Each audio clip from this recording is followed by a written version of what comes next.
I watched one of your interviews, and you talked about how you were like around 14, 15 years old, and you played you played with Magic Johnson in the gym, and he like picked you, like he said, I want him. How was that? Like, how was that whole experience for you playing with him at that age? 14, 15 years old in a NBA Hall of Famer, one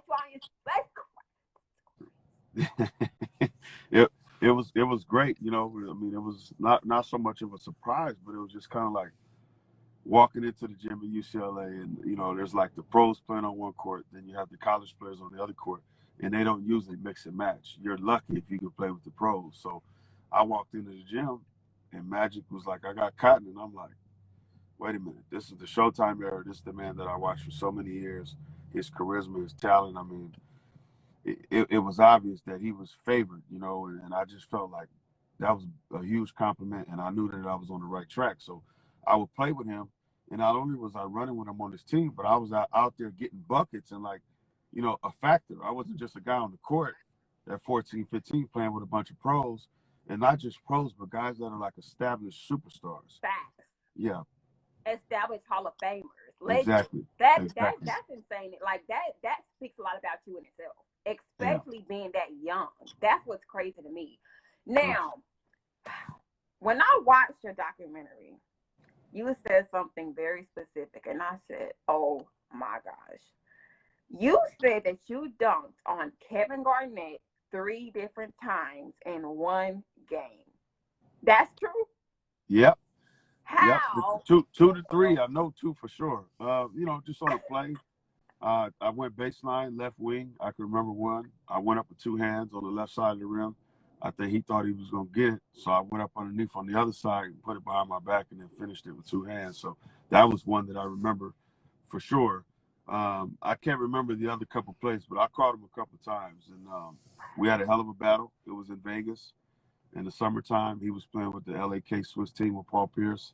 And I was playing with my AU team, the SoCal All-Stars. But I was actually in summer school, and my coach gave me a call and said they needed my help. So I decided to hop on a plane and meet him. You know, played in the game.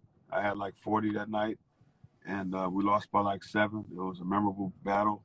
I knew KG would be special because I'd never seen somebody at his size doing what he was doing, you know, rebounding, blocking shots, handling, and being able to shoot. He had a nice hook shot around the rim, and he was athletic. He had a huge motor. So I knew that he would be special. How was he's a dog? He's a big dog, like one of the biggest dogs ever. How was it like during that game doing what you did to him? Was he talking trash? Like, because I know for a fact in high school he wasn't as big of a trash talker as he was in NBA. I know that for a fact. But Right. how was he like after you dunked on him? I think he was surprised. You know, from what I understand, he had heard about me because he flew to LA first to practice with the Pacers before they went to Vegas.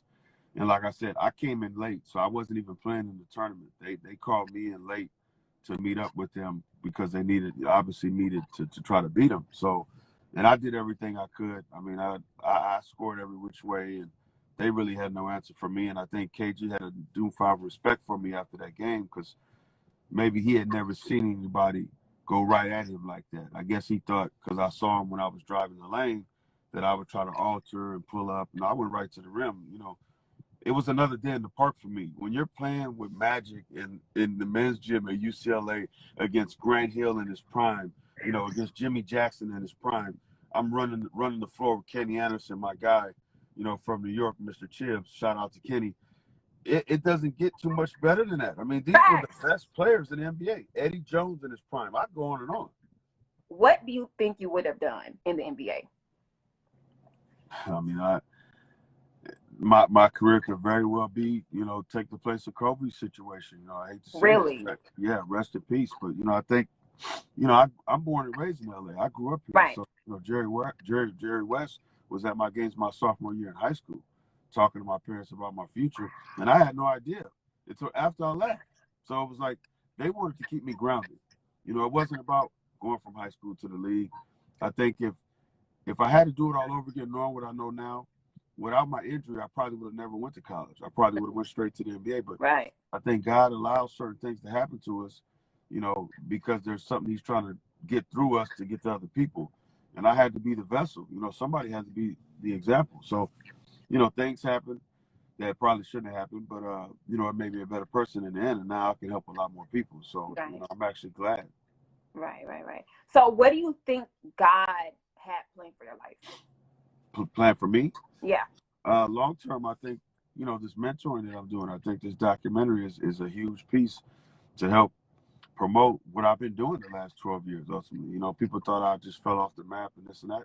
No, I just turned my back on what caused me pain, and I created a new reality, giving back to the youth, doing camps, public speaking, a lot of mentoring, working with different foundations. We have a foundation, Man Child Elite Foundation, right now. It's been up for 2 years. We're working to build that. I've got some great desires in my heart that we want to put in place to help a lot of kids. And, being a producer on my documentary allows me other opportunities as well, people that I'm coming into contact with in the Hollywood space to help further this mission a lot faster too. That's dope. That really is dope. I really, really respect that. I do, because I have 4 brothers. They all play basketball. I know what it's like to work hard your whole life and for something that you thought, was yours, and then not being able, and then it's your passion, and not being able to do it, Right. And a lot of times like that ruins people's lives, like, to where like they're just mad at the world for the rest of their life.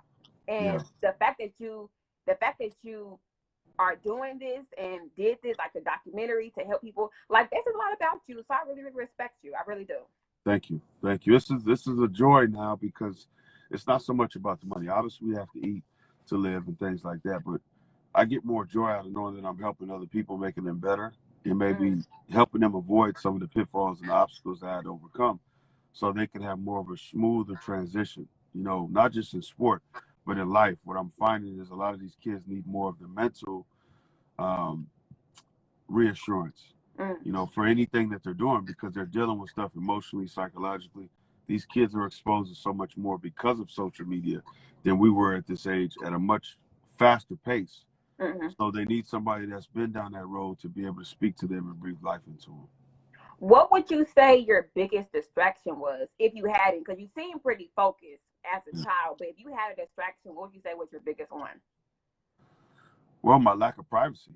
Yeah, that, when you can't really go to the grocery store or to a movie theater without being harassed because people recognize your face, and I can't wear any school apparel because that's a dead giveaway. So it's like, well, where do I go? It was like, I'm just a gym rat.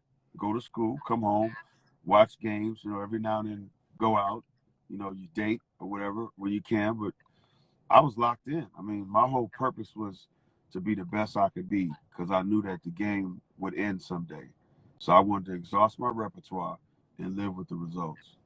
Okay. Well, you at least you were able to handle it, because, like I said, a lot of people aren't. Like, even you look at movie stars, like childhood movie stars, like, it's all, I feel like it's all in the same boat. It's all entertainment. It's all, it's all gonna hit. Y'all have fans, so I feel like it goes hand in hand. Now, I always do this with everybody that I interview. I'm gonna give you 4 matchups, and you have to tell me who would win that matchup. Are you ready?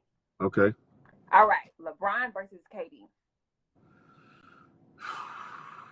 I'm gonna say LeBron. And why is that? Because I think it depends. I think the physical aspect will wear KD down after a while. I think KD's a great scorer, but if the shot's not going, then I don't think he's going to be able to finish around the basket. I think LeBron has proven now that he can hit shots from the perimeter. So I think if playing one-on-one, he'll be able to keep KD off balance with the jumper.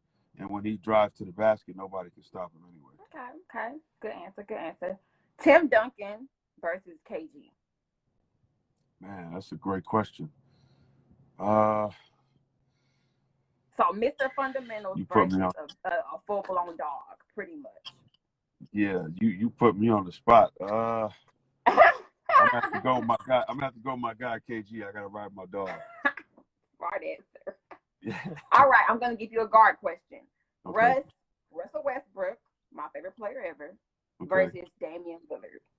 Oh, look at you. You got some good picks. Russ from LA, Lillard's from Cali too, just from the Bay. Both of them, I love both of their game. I'm gonna have to go with Westbrook on that one. Yeah, I love Russell Westbrook. That was a great answer, and I actually want you to go into why you picked Russ for me, please. I just think his motor is unmatched at the guard position. You know, you watch guys play in the league and you watch how he plays the game. I've never really seen somebody play with that type of motor the whole game. And right, Lillard's a dog too, but I think Westbrook is like a different breed. You know, there's certain guys that come along that have the it factor, and I think he's one of those guys. Facts. You ain't told no lies. All right, very last one. Zion Williamson versus Schea. Who would win? Yeah, who would win? Oh, you see this right here, right? Hey, I got love for him, but well, I made my name by facing the competition, not running for it. I'm rolling with myself. All right, I respect